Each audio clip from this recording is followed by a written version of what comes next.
Hey everybody, this is Donnie from Adex Clubs, and we're going to talk about learning how to do a Mace 360 today. So, Mace 360s are basically the basis for most of the Mace exercises. You see like touch and goes or a launch combined with a 360. The 360 is the move you want to learn to do with your Mace, which will eventually go into a 300 or a 10 to 2, as it's called in different groups. But this is going to get you doing the premier or the most famous exercises Maces are known for, which basically you're training with, imagine this as a broadsword, and you're going to be pretty much doing a lot of two-handed work with it. So, first way, the easiest way to pick up your Mace when you're a beginner is you have your Mace sitting like this. Reach down near that weight of the Mace, bring your hand up like this into order position. This is the safest and easiest way to get this going. I am moving the Mace to my side over here so I can talk to you folks, and I'm going to rest it on my shoulder. So, one of the first things that we're going to start with beginners is that I'm starting with my left hand on top. You guys can start with your right hand on top. Doesn't matter.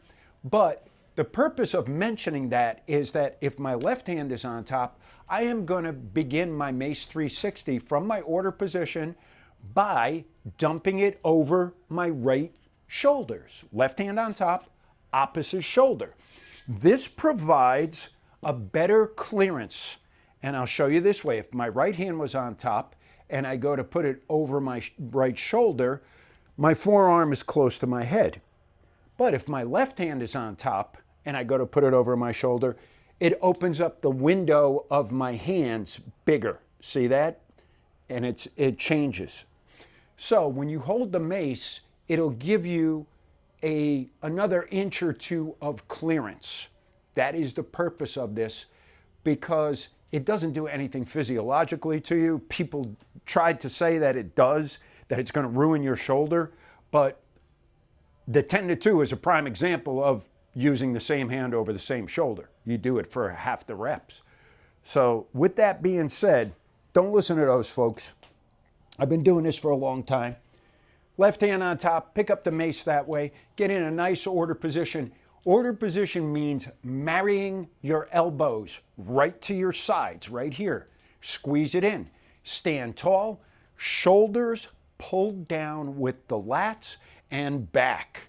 So you can pull your shoulders down, that shoulder pack, but they also have to be back. You see the difference? I'm going from here to here. So I want to pull my shoulders down with my lats and back. Okay, nice strong position. Put your feet in a comfortable, wider stance than normal. You don't have to stand with your feet together. Get a nice base. Screw your feet to the floor, twist them in, put a little bit of force there, and turn your glutes on. That means squeeze them. See what happened right there? Squeeze your glutes. Now we're ready to begin. The first part of the movement is called a sword block, and it's much easier to do if you choke up on the Mace. You have all this handle to work with. You don't have to hold it near the end, but ultimately that's where you want to be. You can begin here just to get the feel of it and not to have, a big weight swinging around you. So our first part of the movement is called the sword block. Just like this. I am going to bring, because my left hand is on top, I am raising the Mace to my left side. Do you see that? So as I am pushing the Mace outward, I am rotating my body from my waist this direction to the left. Again, like this, sword block. If someone was to come chop at me with a sword, I'd block it like this. Now, one of the things that we need to remember before we begin our work, we got the starting position right there. Before we begin our work, we want to remember that the Mace is going to travel in this trajectory. See how wide my arms are? That's where your Mace is going to travel. You have to keep in your mind that you're dropping the mace head over this side and you're pulling it up on this side. You don't want to throw it over your back and then try to pull it over, because this is what happens when you throw it straight back. It hits your back because you're going in an arc straight at your butt. I want to throw the mace out to the side. See that sword block right there? Boom, sword block. I'll choke up on it for you guys to see that, you know, in the same fashion that you might be doing it, to here. You see that? It's out to that side. It's not behind. That's wrong. When I pull up from the opposite side, so once I go over my shoulder and I'm pulling up on this side, look where it's pulling up from. Right here. It's from the side. I'm not pulling it off my back. I'm not prying it over my shoulder. It is swinging like a pendulum behind me. See that? Now, I'm going to show you guys this from the side. See that? It's not going backwards. This is where your mace is going to travel. See where the line that it's going in? So if this was a flashlight head, it's going to be shining on the ceiling. And then it's going to go to that wall, down along the floor, and then right back up the ceiling again. It's not going to be shining forward or backward. You should be able to do this in a doorway or a tight hallway. And I'm serious, but if you do it in a doorway, be careful of the header on the door. You know, you've got to make sure you got clearance there. But you should be able to do it in that small of a space. But it's going to take a little practice. And we're going to show you how to do it. Begin with your sword blocks. This is an exercise. Do these 10 times, 3 sets of 10, 3 sets of 20, however you want to do it. Swap hands. Go the other side. Get that feeling. Work your hands down the mace. Get comfortable with it.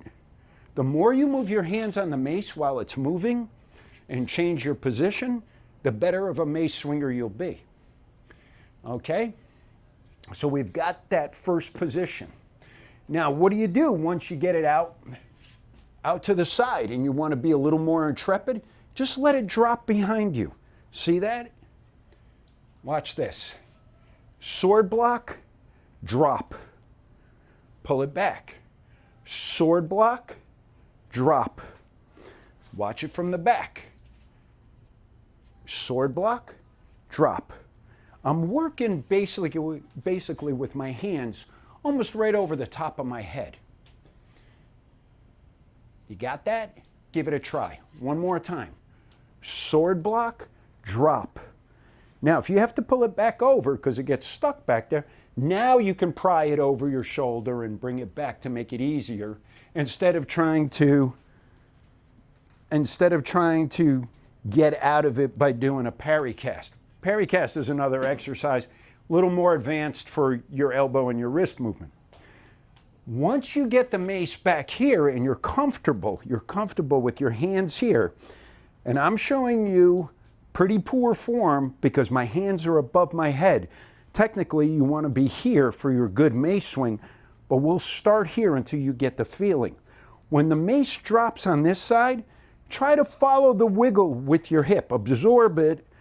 So as it's swinging down towards the left, I'm rotating my body to the right to bring it over. Again, my body starts facing the left, it's over my right shoulder, rotating my body around at the waist and pulling down. See? Now I'm going to put it back. Again, sword block, drop. Sword block, drop, flip with the hip. Sword block, drop, flip with the hip and bring it over. So, the idea is to not use your arm power to pump this mace around you in an orbit, but rather to use your hip momentum, boom, to force it upward. Because as you progress with this exercise, you're going to go to heavier and heavier maces. When you start getting near the 15, 20 pound range, you're going to need a little body English to bring this mace back over.